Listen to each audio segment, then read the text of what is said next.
अस्सलाम वालेकुम नाजरीन, आप देख रहे हैं प्राइम कनाडा टीवी पे स्पेशल प्रोग्राम कनाडा हाइलाइट्स। मैं हूं आपका मेजबान मोहम्मद उमर खान। इस प्रोग्राम में हम कनाडा समेत दुनिया भर के वो अहम मौजूआत जो कि कनाडा में मुकीम ओवरसीज पाकिस्तानियों और वो तमाम तर कम्युनिटीज जो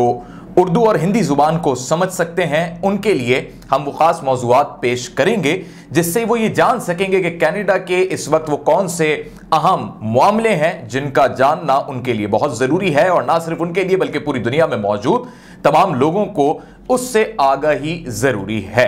तो आज का ये हमारा कनाडा हाइलाइट्स का पहला प्रोग्राम है और हम उम्मीद करते हैं कि आपको ये प्रोग्राम पसंद आएगा। और जो मौजूआत आज हमने रखे हैं वो ओवरसीज पाकिस्तानियों समेत ओवरसीज कम्युनिटीज जिसमें इंडियन कम्युनिटी और दीगर ममालिक से शामिल कनाडा में मुकीम लोग भी मौजूद हैं, उन लोगों को मद्देनजर रखते हुए आज के ये मौजूआत रखें। तो सबसे पहला मौजू हमारा आज का कनाडा हाइलाइट्स में यह है कि कनाडा के अंदर कोरोना वायरस के बढ़ते हुए केसेस ने एक नई हलचल रूनुमा कर दी है। और वो हलचल ये है कि इस वक्त कैनेडियन हुकूमत अपने मुख्तलिफ सूबों में ये पॉलिसी अपना रही है और वहां की मकामी हुकूमतें भी जो हैं हेल्थ पॉलिसी को असर नौ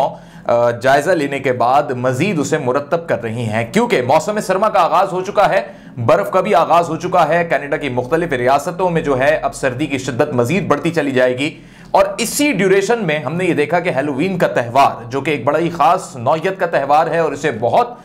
जोश और जज्बे के साथ हमेशा कैनेडियंस ने सेलिब्रेट किया है, लेकिन इस बार कोरोना वायरस की वजह से उन्हें यह त्यौहार सेलिब्रेट करने में मुश्किलात का सामना है। तो गुज़िश्ता दिनों की ही ये खबर है, रिसेंटली इसी वीक की, और जिसमें गवर्नमेंट ने ये डिसाइड किया है और उसमें लेगॉल्ट जो कि प्रीमियर हैं उन्होंने इस बात का वाज़े तौर पर ऐलान किया था कि जो कॉस्ट्यूम पहने जा रहे हैं हैलोवीन में उसको अगर उसमें फेस मास्क शामिल है तो फेस मास्क को पहनने के बाद ये ना समझें कि आपको मेडिकल मास्क पहनने की जरूरत नहीं, क्योंकि मेडिकल मास्क पहनना इसलिए जरूरी है कनाडा में बढ़ते हुए कोविड-19 के केसेस वो इस बात की निशानदेही कर रहे हैं कि अगर एहतियाती तदाबीर नहीं अपनाई गई, अगर जिस्मानी फासला यानी सोशल डिस्टेंसिंग का ख्याल नहीं रखा गया तो मजीद कोविड-19 के केसेस में इजाफा हो सकता है। और हैलोवीन एक ऐसा त्यौहार है जिसकी बुनियाद पर यह कहा जा रहा है कि कोविड-19 के केसेस में उस सूरत में इजाफा हो सकता है कि जब लोग एक दूसरे के घरों पर जाएंगे। और हैलोवीन के त्यौहार की यह रिवायत रही है कि बच्चे नौजवान इस तरह के कॉस्ट्यूम्स पहनते हैं, जो कॉस्ट्यूम्स वो जेबतन करने के बाद घरों पे जाते हैं, नॉक करते हैं, नॉक करने के बाद ये उनका एक सेलिब्रेशन का तरीकाकार होता है। तो इसमें मिलनसारी होती है, इसमें फिजिकल अटैचमेंट्स भी होती हैं, लेकिन अब इस दफा कोविड-19 की वजह से एसओपीज का ख्याल रखा जा रहा है। दूसरी जानिब क्यूबिक में कोरोना वायरस के 929 नए केसेस रिपोर्ट हुए हैं और इन केसेस से यानी कोरोना वायरस से मरने वालों की तादाद जो है वो भी अब बढ़ती जा रही है और 17 मजीद अमवात रिपोर्ट हुई हैं। गुज़िश्ता 24 घंटों के दौरान 4 अफराद जो जाँ बहक हुए हैं कोविड-19 से, उनकी तादाद भी इन 17 अमवात में शामिल है। ये वो तादाद है जो बता रही है, वजीर सेहत क्रिस्टियन ड्रॉबी भी ये बात कई मरतबा कह चुकी हैं और सोशल मीडिया पर भी अपने बयान में उन्होंने ये कहा कि हम तो भरपूर कोशिश कर रहे हैं कि कोविड-19 के केसेस को कंट्रोल किया जा सके और सूबे भर में केसेस की तादाद कंट्रोल से बाहर होती हुई दिखाई दे रही है। ये तादाद अब 1,02,814 के करीब पहुंच चुकी है। शुरू दिन से लेकर आज तक कोरोना वायरस या कोविड-19 के केसेस की मजमूई तादाद सिर्फ क्यूबिक की है। हलाकतों की तादाद 6,189 तक जा पहुंची है और 2 दिन के अंदर होने वाली ये 17 हलाकतें, जिसमें 24 घंटों में मजीद 4 हलाकतें हुई हैं, ये भी इन हलाकतों की तादाद में शामिल है। एक इंतहाई तशवीशनाक सूरत हाल बढ़ती चली जा रही है और हुकूमत जो है स्पेशली कोविड-19 से निपटने के लिए टेस्ट की तादाद भी बढ़ा रही है ताकि इस बात का तयन किया जा सके कि अगर कोई कोविड-19 का मरीज है तो उसे आइसोलेशन में पहुंचाया जा सके। 30 लाख के करीब अभी तक क्यूबिक में टेस्ट किए जा चुके हैं और मजीद भी ये केसेस जो टेस्टिंग की तादाद है वो बढ़ेगी। कनाडा के आला डॉक्टर्स और इसमें रिसर्च सेंटर्स के माहिरीन दूसरी जानिब अपना क्या रोल प्ले कर रहे हैं, बहुत ही इंपॉर्टेंट रोल है उनका कि वो कोविड-19 से निपटने के लिए, इस वबाई मर्ज से निपटने के लिए वैक्सीन की तैयारी पर तो लगे हुए हैं, लेकिन साथ ही वो डेटा भी मुरत्तब कर रहे हैं और बर वक्त क्या तब्दीलियां होनी चाहिए पॉलिसी में, सेहत के हुक्काम की जानिब से क्या तब्दीलियां बताई जाती हैं, उस पर गौर व खौस किया जा रहा है। चीफ रिसर्च हेल्थ ऑफिसर ने सालाना रिपोर्ट जारी की है कोविड-19 के हवाले से और इस रिपोर्ट का टाइटल इक्विटी अप्रोच रखा गया है, यानी मसावी तरीके से सबको इसमें ट्रीट करना होगा, क्योंकि कोविड-19 ये नहीं देखता कि ये जो शिकार बना रहा होता है वो शख्स किस तबके से ताल्लुक रखता है। दूसरी जानिब डॉक्टर थेरेसा ने वबाई मर्ज के वसीतर नताइज की भी वजाहत कर दी और साथ ही ये भी उन्होंने बताया कि हमें अपने इंतजामी यानी एडमिनिस्ट्रेटिव मामलात में, जो कि सरासर और मुकम्मल तौर पे हुकूमत की जिम्मेदारी है, इंतजामिया की जिम्मेदारी है, उसमें क्या तब्दीलियां लानी है, उसमें क्या इस्लाहात लानी है, उस हवाले से उन्होंने वाज़े तौर पर निशानदही की है। उन्होंने कहा कि हम चाहते हैं कि वो अफराद जो कोविड-19 का शिकार हुए हैं वो जल्द से जल्द रिकवर हो, और उनकी रिकवरी के लिए ये जरूरी है कि जहां ज्यादा आबादी है वहां सेहत आमा से मुताल्लिक एहतियाती तदाबीर को सबसे ज्यादा मलहूज़ खातिर रखा जाए और नजरअंदाज ना किया जाए। यह है कोविड-19 की वो करंट सिचुएशन जिससे कनाडा, अल्बर्टा और अल्बर्टा समेत क्यूबेक हो गया और वो दीगर रियासतें जो इसकी जद में हैं। क्यूबेक के अंदर हम ये नहीं कह सकते कि कहीं भी कदरे बेहतर सूरत हाल है, क्योंकि हर जगह ही केसेस की तादाद बढ़ती चली जा रही है। लेकिन सबसे अच्छी बात यह कि कैनेडियन हुकूमत, कनाडा की वज़ीर सेहत और मुख्तलिफ जो रियासतें हैं उनके प्रीमियर्स वहां पर अपनी अपनी जानिब से अपना किरदार अदा कर रहे हैं। अब हम बढ़ते हैं दूसरे मौजू की जानिब जो कि कनाडा से मुताल्लिक है, और ये मौजू भी कोविड-19 से ही मिलता जुलता है। कोविड-19 की वजह से जहां लोगों को एक इस वबाई मर्ज का सामना करना पड़ रहा है, वहीं दूसरी जानिब कैनेडियन हुकूमत को सबसे ज्यादा मुआशी चैलेंजेस का सामना करना पड़ रहा है। ये जो मुआशी चैलेंजेस हैं, इससे निपटने के लिए कैनेडियन हुकूमत मुआशी पॉलिसी तो मुरतब कर रही है, लेकिन बैंक ऑफ कनाडा ने एक बहुत ही खास बात कही है और आदाद शुमार के साथ ये बात कही गई है, जिसमें बताया गया है कि शरह सूद में 2023 तक कमी वाक़ होगी और इससे यकीनी तौर पे कनाडा की मईशत को मजीद जो है वो धचका लग सकता है। लेकिन कनाडा की हुकूमत की सबसे अच्छी खूबी यह है कि वो बड़े से बड़े चैलेंज का बहुत आसानी से मुकाबला कर लेती है, और उस आसानी की जो बुनियाद रहती है वो उनकी वो पॉलिसीज़ हैं जो उनका हाउस ऑफ कॉमन तरतीब देता है और उस पर फिर अमल दरामद भी किया जाता है। बैंक ऑफ कनाडा ने यह तवक्को जाहिर की है कि 2023 तक शरह सूद में कमी रिकॉर्ड होगी, और इस वक्त जो शरह सूद मरकजी बैंक की जानिब से बताई गई है वो 0.25% है, जिसको बरकरार रखने की कोशिश की जा रही है। उन्होंने कहा कि इस शरह सूद की वजह से असासों की खरीदारी के प्रोग्राम को तवील मुद्दती बॉन्ड्स की तरफ बढ़ा दिया गया है, और यह भी बताया गया कि घरेलू और कारोबारी इदारों के लिए कर्ज लेने की शरह पर ज्यादा बराह रास्त असर पड़ सकता है। मरकजी बैंक 2020 कनाडा में इससे पहले की पेशगोई के मुकाबले में थोड़े बहुत कम मुआशी चैलेंजेस को देख रहा है, लेकिन आने वाले दिनों में ये चैलेंजेस मजीद भी बढ़ सकते हैं। गुज़िश्ता दिनों ये बात भी हुकाम की जानिब से कही गई थी कि कनाडा के अंदर वो ये नहीं चाहते कि ज्यादा से ज्यादा लोग कर्ज लेकर मकरूज बने। वो ये चाहते हैं कि उनका मुआशी निजाम, उनका इकोनॉमिक और फाइनेंशियल सिस्टम जो है अपनी जानिब रवा दवा हो। लेकिन एक जानिब कनाडा का मौसम जो उनके मुआशी निजाम को रोकेगा, उनके कारोबार को भी मुतासर करेगा, दूसरी जानिब कोविड-19 पहले ही उन्हें मुतासर कर रहा है, और सबसे अहम बात यह कि स्टेट भी कोविड-19 की वजह से मुतासर हो रही है। एक और अहम बात कनाडा हाइलाइट्स में, जो कि बहुत ही अहम इसलिए है क्योंकि पाकिस्तान के हाई कमिश्नर जो कि कनाडा में मुकीम है, वो भी अपनी जानिब से बड़ा अहम किरदार अदा कर रहे हैं, और वो सिर्फ कोविड-19 को ही मद्देनजर नहीं रख रहे बल्कि वहां पर मौजूद हर कम्युनिटी के शख्स को और कनाडा के रियासती निज़ाम समेत कनाडा के मुआशी निज़ाम में किस तरह बेहतरी लाई जा सकती है और कनाडा के मुआशी चैलेंजेस को किस तरह हल किया जा सकता है, इसमें कनाडा में मुकीम पाकिस्तानी हाई कमिश्नर रजा तारड़ भी अपना किरदार अदा करने के ख्वाहिशमंद हैं। मुसलसल कनाडा में मौजूद पाकिस्तानी हाई कमीशन की जानिब से वेबिनार्स का सिलसिला जारी है, या तो वो खुद उसमें शरीक हो रहे हैं या फिर उसे खुद मुनक्किद कर रहे हैं, और इन वेबिनार्स में मुख्तलिफ शख्सियात को मदऊ किया जा रहा है और ऑनलाइन इसमें डिस्कशंस हो रही हैं। रिसेंटली एक बहुत ही अहम वेबिनार हुआ जिसमें खुद कनाडा में मुकीम पाकिस्तानी हाई कमिश्नर रजा तारड़ मौजूद थे, और उन्होंने बहुत ही अहम बात यह कही कि कनाडा में ग़िज़ाई बरामदात फिलहाल 12 मिलियन अमरीकी सालाना डॉलर्स हैं। उनका यह कहना था कि कनाडा में पाकिस्तानी कम्युनिटी की हिमायत और सरपरस्ती से पाकिस्तानी खाने, पाकिस्तानी फूड्स की दरामदात के हजम में कई गुना इजाफा हो सकता है। यानी एक तरफ ये पाकिस्तान के लिए भी अच्छी खबर है कि पाकिस्तान अपनी एक्सपोर्ट बढ़ा सकता है, दूसरी जानिब कनाडा अपने इकोनॉमिकल चैलेंजेस समेत फूड के जो चैलेंजेस हैं उसको भी हल कर सकता है। ये बात पाकिस्तान के हाई कमिश्नर रजा बशीर तारड़ ने कनाडा पाकिस्तान से वाबस्ता चैम्बर ऑफ ट्रेड CPACT के ज़िर एहतमाम वेबिनार में की, और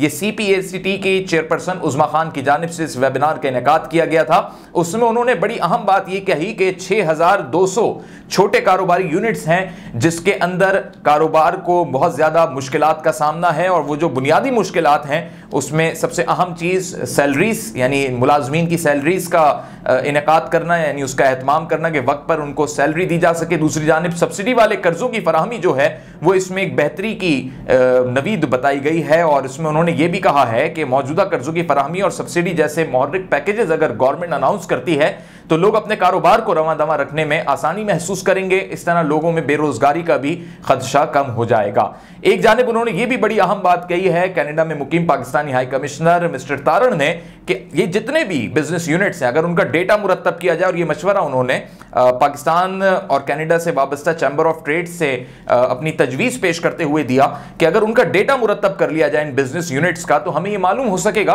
कि किस किस किस्म के वहां पे बिजनेस चल रहे हैं, उनको क्या मुश्किलात दरपेश हैं। कैनेडियन गवर्नमेंट को तो सबसे ज्यादा इसका फायदा होगा ही होगा, लेकिन वो तमाम तर मुमालिक जिसमें पाकिस्तान भी शामिल है जो अपनी एक्सपोर्ट बढ़ा सकते हैं, यानी वहां एक अपॉर्चुनिटी पैदा हो सकती है, तो वो भी ये कंसीडर कर सकते हैं कि किस बिजनेस यूनिट में कहां पर कनाडा को इंपोर्ट की जरूरत है, तो वहां से फिर पाकिस्तान जो है अपनी एक्सपोर्ट को बढ़ा सकेगा। तो सबसे अच्छी बात यह है कि इस वक्त कनाडा में मुकीम पाकिस्तानी भी अपना किरदार अदा कर रहे हैं, और ना सिर्फ ये पाकिस्तानियों के लिए किरदार अदा हो रहा है बल्कि कनाडा की हुकूमत के लिए एक बहुत आसानी को मद्देनजर रखते हुए ये किरदार अदा किया जा रहा है। अब हम अपने कनाडा हाइलाइट्स के जिस मौजू की तरफ बढ़ रहे हैं वो कनाडा में मुकीम ओवरसीज पाकिस्तानियों के लिए इंतहाई अहम है, और वो मौजू इसलिए अहम है क्योंकि गवर्नमेंट ऑफ पाकिस्तान ने चंद रोज कबल यानी गुज़िश्ता एक माह पहले एक बहुत ही अच्छा इकदाम किया, और वो था रोशन डिजिटल अकाउंट। रोशन डिजिटल अकाउंट के जरिए वजीर आजम पाकिस्तान इमरान खान और ओवरसीज मिनिस्ट्रीज की सरबराही करने वाले जुल्फी बुखारी साहब की जानिब से ये स्टेप तजवीज़ किया गया था, जिसको गवर्नमेंट ऑफ पाकिस्तान ने अमली जामा पहना दिया है। स्टेप ये है कि वो तमाम तरह आसानियां फराहम की जाएं ओवरसीज पाकिस्तानियों को, बिलखुसूस कनाडा में मुकीम पाकिस्तानियों को, कि वो अपना रोशन डिजिटल अकाउंट खोल सकें, और उस अकाउंट को बासानी खोलने में उनको क्या क्या दुश्वारियां पहले आती थी या पहले ये सहूलत नहीं थी, वो तमाम तर सहूलियात उन्हें मुयस्सर आ सकें। इसमें उनको बाकायदा गाइडलाइन भी दी जाए और इसको बासानी जो है मुनक्किद किया जाए, इसको बासानी जो है अवाम तक, वो लोग जो कनाडा में मुकीम पाकिस्तानी हैं उन तक पहुंचाया जाए, ताकि रेमिटेंस जो है वो पाकिस्तान में बासानी आ सके और उनके लिए भी आसानी पैदा हो सके। तो इसी हवाले से हम ये चाहते हैं कि कनाडा में मुकीम पाकिस्तानी और इस प्रोग्राम को देखने वाले अफराद व्यूअर्स हमारे जान सकें कि रोशन डिजिटल अकाउंट क्या है। हमने राब्ता किया, हमारे साथ बराह रास्त मौजूद हैं JS ग्लोबल, जो कि पाकिस्तान का एक बहुत बड़ा इन्वेस्टमेंट का वसीतर इदारा है, और JS बैंक भी पाकिस्तान में अपनी एक शोहरत रखता है। पाकिस्तान के बैनुल अक़वामी सरमायाकारी में JS ग्लोबल का एक बड़ा किरदार है। JS ग्लोबल के चीफ एग्जीक्यूटिव जनाब कामरान नासिर साहब हमारे साथ इस वक्त बराह रास्त मौजूद है। बहुत शुक्रिया कामरान साहब। मुझे बताइएगा और हमारे नाजरीन के लिए भी कि रोशन डिजिटल अकाउंट के जरिए क्या क्या सहूलियात मुयस्सर हैं, और इस अकाउंट के हवाले से आप अपनी क्या राय रखते हैं? बहुत शुक्रिया उमर, और मेरा ख्याल है कि ये गवर्नमेंट का एक बहुत ही बड़ा पॉजिटिव स्टेप है, और आने वाले वक्तों में देखेंगे कि गेम चेंजर है। सबसे पहले जो सहूलत पैदा की गई वो ये की गई कि एक्सेसिबिलिटी इन्वेस्टमेंट करने के लिए पाकिस्तान में वो कोई चैनल प्रॉपर मौजूद नहीं था, या अगर मौजूद था तो उसके अंदर इतनी ज़्यादा डॉक्यूमेंटेशन और इतनी ज़्यादा कबाहत शामिल थी, आपकी KYC से लेके आपके अकाउंट खोलने के प्रोसेस से लेके कि आप उसको कहते हैं स्पेशल कन्वर्टेबल रूपी अकाउंट, कि अगर उसको खोलना है तो आपको एम्बेसियों से उसकी अटेस्टेशन करानी, और बेइंतहा उसके अंदर प्रॉब्लम्स थी। सो उसको आसान करके सिंपल तरीके से ये कर दिया कि अगर आप नाइकॉप होल्डर हैं तो पाकिस्तान के 8-9 बैंक जिनकी फॉरेन ब्रांचेस मौजूद हैं, जिसमें हबीब बैंक है, जिसमें UBL है, जिसमें JS बैंक है, ये सारे बैंकों की जहां कहीं भी ब्रांचें हैं वहां पे जा सकते हैं, और वहां पे जाने के अलावा इस काम को ऑनलाइन भी कर सकते हैं। कि ऑनलाइन मेरा ख्याल है 15-16 बेसिक सवाल हैं जिसके ऊपर आपकी KYC कंप्लीट हो जाती है, आप डॉक्यूमेंट्स को साइन अप कर देते हैं, साइन अप करने के बाद आपका अकाउंट खुल जाता है, और वहां से पैसे जिस भी इन्वेस्टमेंट मोड में आप डालना चाहते हैं,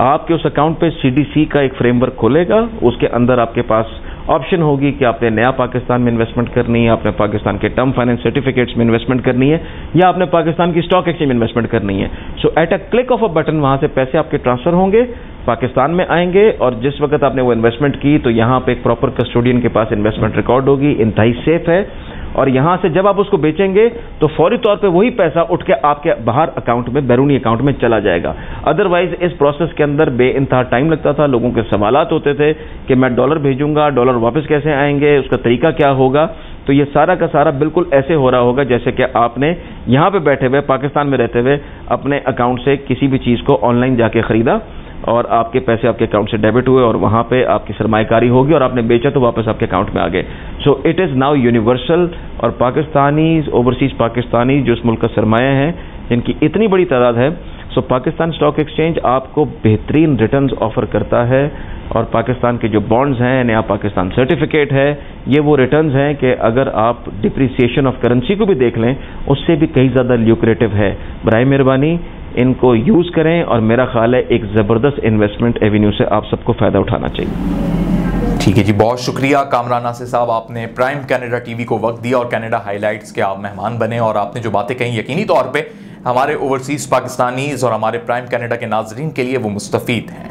अब कैनेडा हाइलाइट्स का सबसे अहम और इख्तितामी मौजू जो कि अमरीकी सदारती इंतखाबात से मुताल्लिक है, और अब इसमें एक हफ्ते से भी कम वक्त रह चुका है। अमरीका के अंदर मिड टर्म इलेक्शन होना कोई नई बात नहीं है और हम इसे मिड टर्म इलेक्शन कहते हैं, लेकिन हर 3 साल के दौरानिए में अमरीका के अंदर इलेक्शंस का इनेकाद किया जाता है। रिपब्लिकन की जानिब से ट्रंप एक मरतबा फिर नुमाइंदगी कर रहे हैं और अपने सदारती दौरानिए को मजीद आगे बढ़ाने के लिए वो पुरउम्मीद हैं। दूसरी जानिब डेमोक्रेट्स की जानिब से ये कोशिश की जा रही है कि वो रिपब्लिकन के उम्मीदवार यानी सदर डोनाल्ड ट्रंप के खिलाफ अपने नुमाइंदे जो बाइडन को जितवा सकें। मुख्तलिफ स्टेट्स में मुख्तलिफ राय देखी जा रही है, मुख्तलिफ राय अपनाई जा रही है। एक जानिब मुस्लिम फॉर जो बाइडन, जिनकी एक बड़ी तादाद मौजूद है टेक्सास के अंदर और दीगर ममालिक में भी, यानी दीगर स्टेट्स में भी और यूएस के अंदर स्पेशली, वो सपोर्ट कर रहे हैं जो बाइडन को, लेकिन डेमोक्रेट्स के वो बहुत ज़्यादा खिलाफ दिखाई दे रहे हैं। उनके खिलाफ रहने की भी बुनियादी वजूहात में ब्लैक लाइव्स मैटर भी शामिल है, जिसको वे समझते हैं कि ये अमरीकी सदर डोनाल्ड ट्रंप की एक तफरीक पर मबनी सोच है और वो मुसलमानों के लिए भी तफरीकी सोच ही रखते हैं। तीसरी जानिब कोरोना की वजह से जो हलाकतें और अमवात हुई, इंतहाई मिसमैनेजमेंट का अंदाज़ा तस्वुर किया जाता है और उस पर वो तमाम तर लोग जो डेमोक्रेट्स को सपोर्ट करते हैं वो रिपब्लिकन के डोनाल्ड ट्रंप को बेइंतहा तनकीद का निशाना बना रहे हैं और कोविड-19 के हवाले से भी वो उन्हें तनकीद का निशाना बना रहे हैं। और सिर्फ वही नहीं बल्कि अमरीकी सदारती इंतखाब के बड़े ही नामवर उम्मीदवार जो बाइडन, जो कि अमरीका के नायब सदर भी रहे हैं जब प्रेसिडेंट ओबामा अमरीका के सदर थे, उनकी जानिब से ये बात कही गई कि वो कोविड-19 के खात्मे के लिए और इसकी रोकथाम के लिए अगर वो सदर मुंतखब हो जाते हैं जो बाइडन, तो वो $25 बिलियन उस पर खर्च करेंगे, चाहे उसमें वैक्सीन की तैयारी शामिल हो या फिर उसमें रिहेबिलिटेशन हो या फिर उसमें इलाज मुआलजे की सहूलियात हो। लेकिन जब उनसे इस बात का पूछा गया कि क्या वो वाकई ये रकम मुख्तस करने के लिए किसी एक पॉइंट का इंतखाब कर सकते हैं, यानी वैक्सीन की तैयारी का वो कह सकते हैं, तो उन्होंने इस बात के हवाले से कोई भी तस्दीक नहीं की कि ये पूरी रकम वैक्सीन की तैयारी पर खर्च होगी। यानी उन्हें खुद भी इस बात का अंदाज़ा नहीं है कि वैक्सीन तैयार हो सकेगी या नहीं हो सकेगी, क्योंकि अभी इस पर रिसर्च जारी है। तो सबसे अहम चीज़ ये है कि इस वक्त डोनाल्ड ट्रंप की हामी कुछ कुव्वतें मंजर आम पर आ चुकी हैं जो रिपब्लिकन को बेइंतहा सपोर्ट कर रही हैं और एक किस्म का एक नया आइडियोलॉजी, एक नया नज़रिया सामने आया है जिसको ये कहा गया है कि वो सदारती इंतखाब में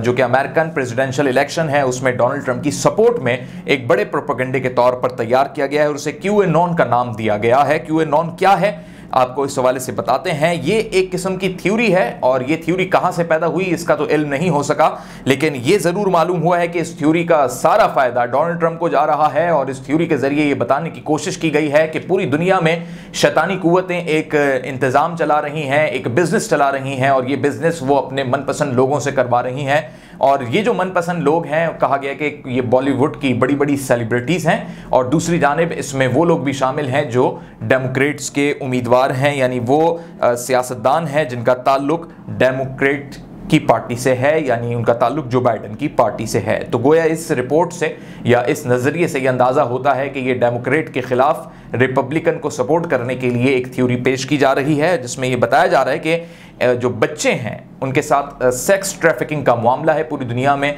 उनकी वीडियोस बनाना या उन्हें सेक्स ट्रैफिकिंग के लिए इस्तेमाल करना। सेक्स ट्रैफिकिंग से मुताल्लिक बात यह है कि उनकी स्मगलिंग शामिल है और उनकी स्मगलिंग इस सूरत में शामिल है कि उनके साथ जिनसी बेराह रवी की वीडियोस को बना के पूरी दुनिया में उसे कैश करना, उससे पैसे को तरतीब देना, इस किस्म का इंतज़ाम चलाया जा रहा है जिसमें बॉलीवुड की सेलिब्रिटीज़ और डेमोक्रेट के उम्मीदवार की तरफ भी इशारा किया गया है माजी के, और प्लस ये भी इशारा किया गया है कि उनके जो सियासतदान हैं वो भी इसमें इन्वॉल्व हैं। किसने ये थ्योरी लॉन्च की है, QAnon क्या चीज़ है, इस बारे में तो ताहम नहीं पता लग सका, लेकिन नफरत अंगेज तासुब और इंतहा पसंदी के खात्मे के लिए एक मरकज़ कायम है और उसके डायरेक्टर बारबरा पेरी ने ये बात कही है कि ये चीज़ हकीकत पर मबनी है और रियासत इसको रोक सकती है, यानी रियासत ये समझती है अमेरिकन स्टेट के ये मामला अभी इतना उरूज पर नहीं पहुंचा है कि इसको रोका ना जा सके। दूसरी जानिब QAnon के जो फॉलोअर्स हैं वो इस बात में एक नई चीज़ भी शामिल कर रहे हैं और वो कोविड-19 और ब्लैक लाइव्स मैटर के हवाले से, जिसमें वो रिपब्लिकन का चेहरा बहुत ही वाजे कर रहे हैं और साफ कर रहे हैं। वो ये जाहिर करने की कोशिश कर रहे हैं, इस किस्म की पोस्ट, इस किस्म की चीज़ें सोशल मीडिया पर वो पहुंचा रहे हैं, जिससे ये बात साबित हो सके कि ब्लैक लाइव्स मैटर का जो मामला है वो डोनाल्ड ट्रंप के कहने पर नहीं हुआ है या उसमें कहीं भी रिपब्लिकन्स मुलव्विस नहीं है, अमेरिकन गवर्नमेंट मुलव्विस नहीं है। ये एक साजिश है जो कि डेमोक्रेट्स की जानिब से रचाई गई है। इसी तरह कोविड-19 के मामले पे भी वो अमेरिकी सदर डोनाल्ड ट्रंप के इकदामात को एप्रिशिएट कर रहे हैं और वो कह रहे हैं कि ये बरवक्त और बेहतरीन इकदामात थे। साथ ही उन्होंने कहा कि ऐसे तमाम तर लोग जो करप्ट अनासिर हैं रियासत में मौजूद हैं, उन पर हाथ डालने के लिए डोनाल्ड ट्रंप के अलावा कोई ऐसी शख्सियत अमेरिका में मौजूद नहीं है जो उन पर हाथ डाल सके, लिहाजा डोनाल्ड ट्रंप ही एक बेहतरीन इंतखाब होंगे। डोनाल्ड ट्रंप अगर जीत जाते हैं, अमेरिकी सदर बन जाते हैं, तो अमेरिका माशी तौर पे भी बेहतर हो जाएगा और आगे तरक्की की जानिब मजीद बढ़ेगा। और उन्होंने ये भी दावा किया है कि ये सिर्फ ट्रंप से ही मुताल्लिक एक थ्योरी पेश की जा रही है ताकि वो रियासत के रहनुमाओं को गिरफ्तार करवाने के लिए एक ऐसी शख्सियत को दोबारा सामने ला सकें दुनिया जिसे डोनाल्ड ट्रंप के नाम से जानती है। आज कनाडा हाइलाइट्स के ये वो अहम मौजूआत थे जो हमने आपके सामने रखे। कनाडा से मुताल्लिक एक और अहम मौजू भी हमारे पास इस वक्त मौजूद है और वो भी हम आपसे शेयर करेंगे और इख्तिताम पर हम आपको एक रिपोर्ट भी दिखाएंगे और वो रिपोर्ट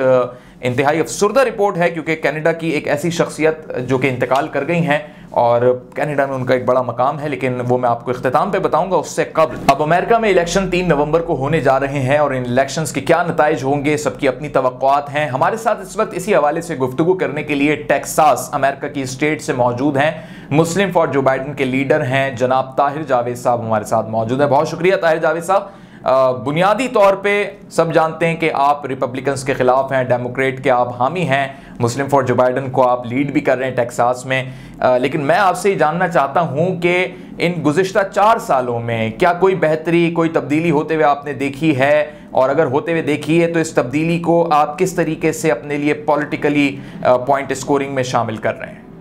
मेरे ख्याल में डोनाल्ड ट्रंप साहब के 4 सालों के अंदर कुछ भी चेंज नहीं हुआ। आपको इक्का दुक्का कोई लेट्स से कि गिनती के 20 लोग शायद ऐड हो गए होंगे, वो भी एक ज़ाती ख्वाहिशों की वजह से। शायद कुछ दोस्तों ने कि यार मैं अकेला ही झंडा लेके खड़ा हूँ 4 साल से, तो मेरे ख्याल 4, 5, 6, 7 उनके फर्दर दोस्तों में। तो आप ये कह सकते हैं कि पूरा पाकिस्तान डेमोक्रेट पार्टी के साथ है और मंडी बहाउद्दीन मेरे ख्याल आप कह सकते हैं कि ट्रंप के साथ है। अगर इसको मैं जरा फनी वे से बोल रहा हूँ, लेकिन this is how it is. के साजिद तारड़ साहब ने 2-4 दोस्तों को शामिल किया है। Other than that every single Pakistani in the country जो है वो सारे के सारे डेमोक्रेट के लिए काम कर रहे हैं, डेमोक्रेट की सपोर्ट कर रहे हैं, उनको वोट करेंगे, बल्कि प्राइमरी के अंदर 90% कर चुके होंगे इस वक्त तक। और उसकी बहुत सारी रीजंस हैं। सबसे बड़ी रीजन उसके अंदर यही है कि इमिग्रेंट जो सोसाइटी है, जो यहाँ पे माइनॉरिटीज हैं, उनको डिसऑन किया गया है रिपब्लिकन पार्टी और खास तौर पे डोनाल्ड ट्रंप साहब की तरफ से। उन्होंने अपनी जितनी भी पॉलिसीज का इजहार किया या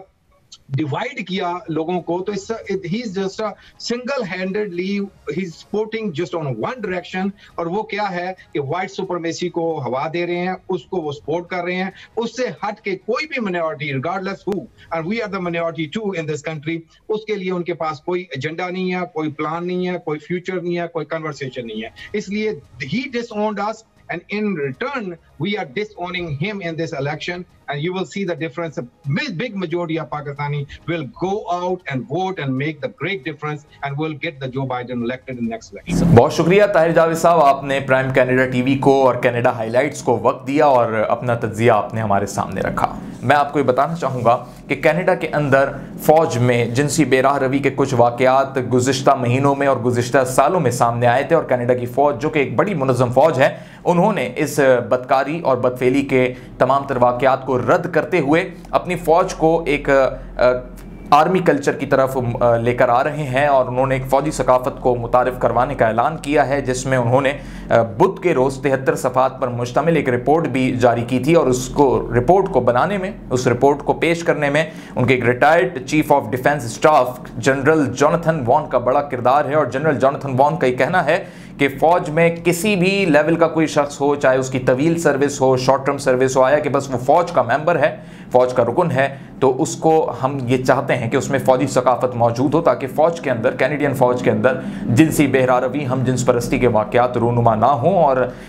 साथ ही कोई ऐसा बर्ताव किसी के साथ ना किया जाए जिसकी वजह से कोई डिस्क्रिमिनेशन हो। कनाडा की फ़ौज की एक बड़ी मुनज़्ज़म मनसूबाबंदी है और इस मनसूबे का बिल 2015 में सुप्रीम कोर्ट के साबिक जस्टिस मैरी डैस चैम्पियंस की जानिब से फ़ौज में बेहतरी और इस्लाहात के हवाले से पहले भी पेश किया गया था और उस पर तब से वर्किंग जारी थी और अब ये 73 सफ़ात पर मुश्तमिल दस्तावेज़ बन चुकी है, जिसे मुतारिफ करा दिया गया और कनाडा की फ़ौज में एक नई तब्दीली भी रूनुमा होते हुए हम देखेंगे। इख्तिताम पर हम एक अफसुर्दगी की खबर है कि अल्बर्टा के साबिक मेंबर पार्लियामेंट हैं डॉन मैजेंकोस्की, जो 85 बरस की उम्र में इंतकाल कर गए हैं और एक बड़ा अपना नाम रखते हैं। हम भी उन्हें खिराज अक़ीदत पेश करते हैं क्योंकि कनाडा की खिदमत में, कनाडा की आवाम की भलाई में बिला किसी तफरीक उन्होंने हमेशा अपना किरदार अदा किया। नायब वज़ीर आज़म भी रहे और इसके अलावा 2 वज़ीर आज़म की मातहत उन्होंने अपने फ़राइज़ की अंजामदही भी की और कैनेडियन पॉलिटिशियंस में उनका एक बड़ा नाम है। उनके हवाले से आज कनाडा हाईलाइट्स में एक ये ताज़ियती रिपोर्ट है, आइए इसे मुलाहिज़ा फरमाते हैं। डॉन मैजेंकोस्की, जो कई दिहाइयों से पार्लियामेंट के मेंबर की हैसियत से खिदमात अंजाम दे रहे थे और ATCO के साबिक डायरेक्टर भी थे, मंगल की रात वो 85 बरस की उम्र में इंतकाल कर गए। हाउस ऑफ कॉमन्स में बुध की दोपहर मैजेंकोस्की के एजाज में एक लम्हा थे। आज कनाडा हाईलाइट्स में इतना ही और आज हमने जिन अहम मौज़ूआत को नाजरीन के सामने रखा है, उम्मीद है कि कनाडा हाईलाइट्स में आपको ये तमाम तर मौज़ूआत पसंद आए होंगे। अपने मेज़बान मोहम्मद उमर खान को दीजिए इजाज़त। अल्लाह हाफ़िज़।